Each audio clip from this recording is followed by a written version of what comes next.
Un hermoso y bendecido lunes, ya el segundo día de la semana. Y hoy estaremos viendo en la carta y la historia del apóstol Pablo para los Efesios un motín en el anfiteatro. ¿Qué pasó para que esto viniera? ¿Qué sucedió? Bueno, vamos a ver aquí cómo trabaja el cristianismo y cómo trabaja el enemigo de Dios. Y hoy, para llevar a cabo esta hermosa lectura y este estudio, nuevamente nuestro amigo y compañero, el pastor Freddy Rivas, está aquí con nosotros. Pastor, bienvenido. Pastor, gracias. Es un gusto poder compartir la palabra de nuestro Dios con ustedes. Vamos con una buena lección para este día también. Así es, así es. Pastor, si les gusta llevarnos en oración. Claro que sí, vamos a orar, vamos a buscar a Dios en oración. Querido Señor, Dios y Padre nuestro que estás con nosotros, Señor, en esta hora queremos ponernos en tus manos al abrir tu palabra. Suplicamos tu bendición, tu cariño, tu protección, Señor, pero por sobre todas las cosas, que tu Espíritu Santo pueda guiarnos para que te podamos honrar y glorificar con cada cosa que hagamos. Dirígenos pues en esta hora. Sé con nosotros, nos ponemos en tus manos, Señor, en Cristo Jesús. Amén. Amén. Amén. Bien, pastor, pues háblenos un poquito sobre ese motín. ¿Qué pasó? ¿Qué sucedió? Cuando después de que termina Pablo de estar hablando en la iglesia y de estos endemoniados, luego el libro de Hechos nos reporta otra situación en la misma visita de Pablo, y es por causa de un hombre llamado Demetrio, que se dedicaba a hacer manualidades. Creaba templecitos, me imagino yo, en honor al templo de Artemisa, hacía esos diseños y era su venta. Es como cuando vamos nosotros, por ejemplo, allá en Mérida, Yucatán, ¿no? Vamos a Yucatán y encontramos artesanos, pero esos artesanos van a plasmar sus obras con las cultura que hay en ese lugar. Por ejemplo, yo fui con mi familia a Chichén Itzá y adentro de Chichén Itzá ves a muchos locales, muchos puestos donde venden diferentes objetos, pero todos en relación a los mayas, al templo maya, a las creencias mayas, etcétera. Me imagino que era lo mismo en aquel entonces. Y cuando Demetrio ve que Pablo comienza a predicar en Éfeso y que mucha gente comienza a convertirse y a creer, ve que su negocio ya no le iba a dejar mucho lucro. Y entonces comienza a convencer a muchos de los que estaban allí a ir en contra de Pablo y logró crear gran conmoción en ese lugar, que se desató un estruendo de voces contra Pablo y contra las doctrinas que se estaban enseñando en ese lugar por una simple cosita tan pequeña que era la venta de sus ¿cómo le dicen? De sus artesanías que ellos tenían en ese lugar. Lo interesante es que el Señor nunca va a permitir que prevalezca el error y que prevalezcan esos movimientos contra su palabra sin que salga victorioso el mensaje de nuestro Dios. Así es, pastores. Interesante, ¿no? Porque aún en esa historia que vemos, hubo hombres dentro del poder político y todo que fueron y avisaron a Pablo de que tenía que ir, tenía que salir de ahí, porque sí estaba dura la contienda. Y en verdad que también vemos allí el actuar de Dios con él, ¿no? Sí. Cómo es de que a través de ellos a Pablo se le avisa. Gente que pues tiene un poder dentro de las leyes o la política, que también reciben a veces el mensaje de Dios y lo aceptan. Y en este caso vemos que en Éfeso sucede eso. Había gente de poder, de posición política, pero que también creían en el mensaje que Pablo estaba llevando. Hay tres cosas interesantes aquí. Número uno, cómo se difundió tan rápido ese asunto que mucha gente se manifestó y gritaban sus gritos de protesta, se hicieron a lo grande. Dos, que me llamó también mucho la atención a mí, es que Dios siempre utiliza personas sabias para detener ese tipo de circunstancias y pasó en este lugar. Ya. Hubo alguien quien habló y calmó el asunto. Y lo tercero que a mí me llama mucho la atención es que dice que gritaban airados. Y usted sabe cuando una multitud está llena de ira, de odio, de coraje y esa ira es alimentado más todavía, llegan a ocurrir cosas terribles, tremendas. La Biblia dice airaos, pero no pequéis. Pero cuando una multitud ya está airada, es muy difícil poder controlarla a menos que esos líderes que están incitando o prendiendo ese fueguito logren calmarlo o lo apacigüen. Las cosas son muy Bueno, muy pastor, complicadas. la verdad que aquí estaban dos principios, dos tipos de poderes. Uno, de que lo que veían como comercio, que les estaba dejando dinero. El otro era de que ellos hacían las figuras, como usted ya lo decía, de acuerdo a las creencias que había en ese lugar. Y ellos eran esas personas que realmente se dedicaban a hacer figuras según la diosa de ese lugar.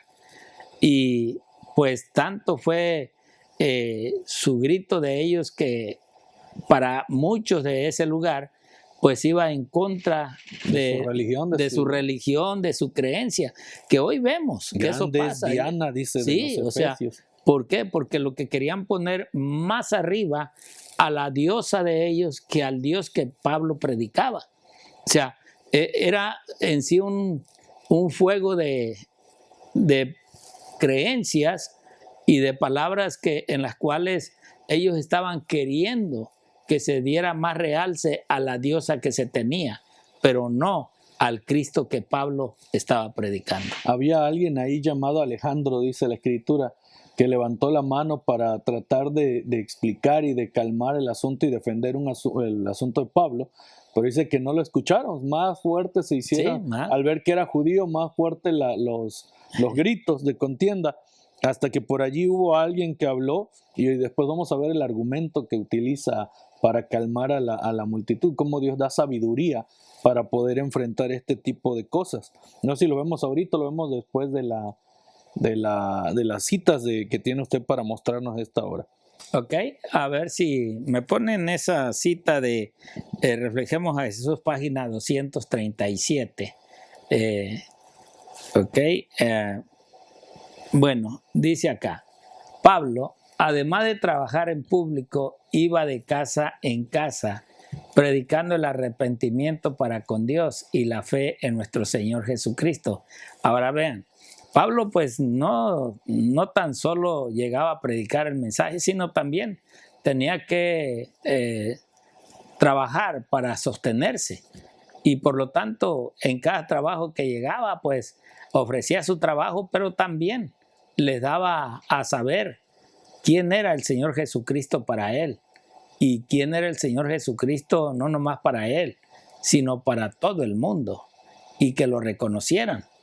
Por eso ella dice, se encontraba con los hombres en sus hogares y les rogaba con lágrimas declarándoles todo el consejo de Dios. ¿Se imaginan cuando hay un Dios en el corazón de una persona y que no es Jesús?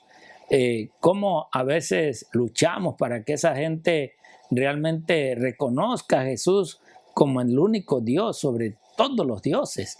Y es difícil. Hay gente que dice, no, yo así nací, yo creí en esto, para mí mis padres son las creencias de ellos y eso es lo que yo voy a creer.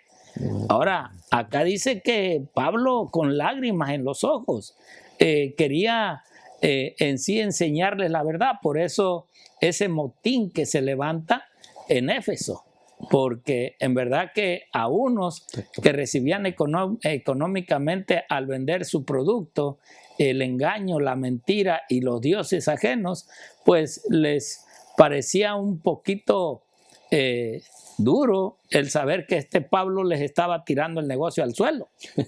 Y por eso es de que ellos tienen que levantar la voz para que aquellos adoradores de esos dioses, pues también reflejaran su enojo, su coraje por este predicador que estaba llevando la verdad de Dios. que claro, para ellos era ganar el dinero y aquellos va en contra de mi fe y en contra de mi creencia. Asimismo dice la sierva del Señor, dice acá, Jesús entró en contacto personal con los hombres, no se mantuvo apartado de los que necesitaban su ayuda. Hemos de acercarnos a los que necesitan nuestro ministerio, hemos de abrir la Biblia a su comprensión, presentar las demandas de la ley de Dios, leer las promesas a los que vacilan, instar a los que demoran, despertar a los descuidados, fortalecer a los débiles, en las cuales, hermanos, pues hoy en día, en realidad que hoy el nombre de Cristo yo digo, el mundo conoce al Señor y escucha de Dios y escucha quién es Cristo. Pero hay otra verdad, como dice la sierva del Señor, hoy el consejo debe de ser la ley de Dios el día sábado. Ya que conoces a Cristo, ahora, ¿qué es el día del Señor? ¿Cuál es? O, en verdad, ¿se guarda la ley o no? Ese es el mensaje que hoy deberíamos de estar proclamando y diciendo. Ya que me pusieron esta cita, se las leo.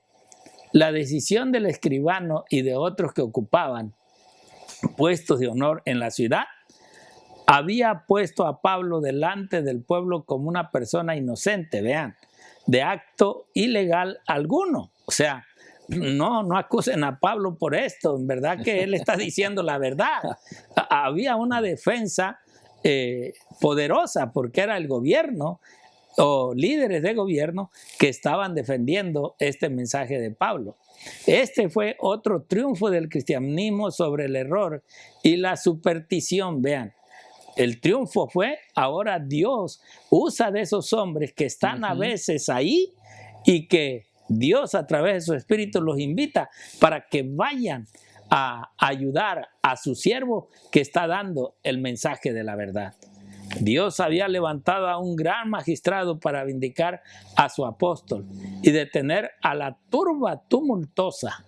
Si no, allí linchan a Pablo. Sí. El corazón de Pablo se llenó de gratitud a Dios porque su vida había sido conservada y el cristianismo no había cobrado mala fama a causa del tumulto de Efeso. Eso es lo que quería llegar. Okay. El verso 35 de Hechos 19, Hechos capítulo 19, versículo 35 dice, entonces el secretario de la ciudad, Dios utiliza a otro instrumento, a alguien que ni siquiera era parte del pueblo de Dios, pero que utiliza para calmar, porque dice allí que algunos gritaban una cosa y otros estaban confundidos, ni siquiera sabían por qué los habían reunido. No había un solo liderazgo. Solo por la queja de un hombre que estaba perdiendo sus recursos financieros, se alborotó un tumulto en que supuestamente querían destruir el templo de Artemisa. Ahora, lo interesante es que este hombre dice, y esta es la respuesta que utiliza y Pablo sale librado, dice, el secretario de la ciudad, cuando había apaciguado a la multitud, dijo, varones efesios, pues ¿quién es el hombre que no sabe que la ciudad de los efesios es guardiana del templo? Es decir, los que administran aquí, los que administramos aquí, sabemos que ese templo se tiene que cuidar. ¿Cuál es el problema? ¿Quién está contra el templo? Y luego dice, continúa diciendo, pues ¿quién es el hombre que no sabe que la ciudad de los efesios es guardiana del templo y de la gran diosa Diana y de la imagen caída del cielo? Puesto que esto es indiscutible, debéis calmaros y no hacer nada precipitadamente, porque habéis traído a estos hombres sin ser sacrílegos ni blasfemadores de vuestra diosa. Y si Demetrio y los artífices que están con él tienen pleito contra alguno, audiencia se concede y procónsules hay, acúsenle los unos a los otros, y si demandáis alguna otra cosa en legítima asamblea, se puede decidir, porque además, aquí es donde está el asunto, dice, hay peligro de que seamos acusados de sedición por esto de hoy, no habiendo ninguna causa por la cual podamos dar razón de esta reunión tumultuosa. Y habiendo dicho esto, despidió a la asamblea. En el capítulo 20 ya Pablo es citado y van ante esas asambleas pero ya todo bajo derecho, no había ninguna cosa que seguir en perjuicio del pueblo. Sin embargo, se desarrolló todo este asunto por la queja de una sola persona. Imagínense lo que una sola persona puede crear dentro de la iglesia o fuera, contra la misma iglesia. Así es. Es tremendo. Pero como ya vemos, ¿no? Dios siempre está al tanto. Y por lo tanto, lo que vemos, este suceso, yo creo que algunos de nosotros ya lo hemos vivido dentro de las iglesias y hemos pasado por este tipo de circunstancias. Pero la verdad es de que Dios siempre está con sus hijos. Y aunque parece que no, estas personas que Dios tenía ahí como ocultaditas, como que no dan el mensaje, como que no hablan, pero a la hora de la hora se levantan para aclarar cierta situación y buscar de una manera de proteger en sí a aquel que ha traído ese mensaje verdadero y que creyéndolo ellos, pues también buscan como este escribano, ¿no? Que realmente les hizo entender que cuál era el pecado, la falta de Pablo al anunciar una verdad que estaba escrita, una verdad que se trajo para conocer al verdadero Dios. Por eso miren lo que dice la última parte de este día lunes acerca de las notas de Elena G. de White. Libro Maranata, El Señor Viene, página 58. Satanás está trabajando constantemente, pero pocos tienen idea alguna de su actividad y sutileza. Y es verdad, es un espíritu también, un enemigo que no podemos ver y que si a veces lo podríamos ver, yo creo que nos correríamos. El pueblo de Dios debe estar preparado para resistir al astuto enemigo. Esta resistencia es lo que Satanás teme. Él conoce mejor que nosotros el límite de su poder y cuán fácilmente puede ser vencido si le resistimos y le hacemos frente. ¿Y cómo le podemos resistir nosotros? No con nuestro poder, no. Es con el poder del Señor, con el poder de la verdad, con el poder del Espíritu Santo, con el poder de nuestra fe, creyendo únicamente en sí lo que la palabra del Señor dice. Por la fuerza divina, el santo más débil puede más que él y todos sus ángeles, y si se le sometiese a prueba, podría demostrar su poder superior. ¡Wow! O sea, aquí no hay más que la influencia y la comunión con Cristo. El diario vivir, el diario estar estudiando su palabra y en oración, conviviendo y pidiendo al Señor para poder discernir las intenciones del diablo. Por eso también dice ella, por eso los pasos de Satanás son silenciosos, sus movimientos furtivos y sus baterías enmascaradas. Él no se atreve a mostrarse abiertamente, no sea que despierte las energías dormidas del cristiano y le impulse a ir a Dios en oración. Y como ya decíamos, o sea, el diablo no se va a presentar tal como lo es. Él siempre es inteligente también, este enemigo, y sabe cómo poder arrastrar a los hijos de Dios o engañarlos con cosas pequeñas que puede derribar aún la fe de aquel verdadero hijo de Dios. Así es. Pastor, por último, ¿tiene algo que decir? Quizás referir un poquito la última parte de esta parte del lunes, de la lección. ¿Por qué Pablo tenía tanto interés de ayudar a la iglesia en Éfeso? ¿Por qué él abiertamente se acercó tanto a los efesios al grado de hacerles esta carta? Y era porque él ya había tenido mucha relación con ellos, había convivido y los conocía y estaba preocupado por esa iglesia y quería verla crecer a gran escala y sabía las problemáticas que habían. Dice ahí en la parte final, dice una cronología orientativa de la relación de Pablo con los efesios. Dice allí, en el año 52 después de Cristo, él hizo una breve visita inicial de Pablo a esa iglesia. Del 53 al 56, el ministerio de 3 años de Pablo en Éfeso. Y luego dice que él redacta ahí mismo, Primera de Corintios, la primera carta a los Corintios, casi al final de su estadía allí. En el año 57, estando en Mileto, Pablo se reúne con los ancianos de Éfeso, que es la última vez que él tiene contacto con los hermanos. Y en el año 62 después de Cristo, Pablo redacta su carta a los Efesios, probablemente desde su confinamiento en Roma. En la cárcel. Él había tenido mucha relación con esta iglesia, convivía mucho con la iglesia en el ministerio que ustedes desempeñan como pastores, usted como vicepresidente, que viene, va a visitar las demás iglesias. Llega el momento en el que usted ya llega a conocer tanto a las iglesias y las problemáticas que ellos desempeñan o están afrontando, que hay preocupación y a veces que queremos acercarnos más a ellos. Aquí tenemos por medio de la televisión, redes sociales, el teléfono, pero en aquel entonces solo era por cartas o estando presente con ellos allí, y Pablo utilizó esos medios para llevar el mensaje a esa iglesia. Amén.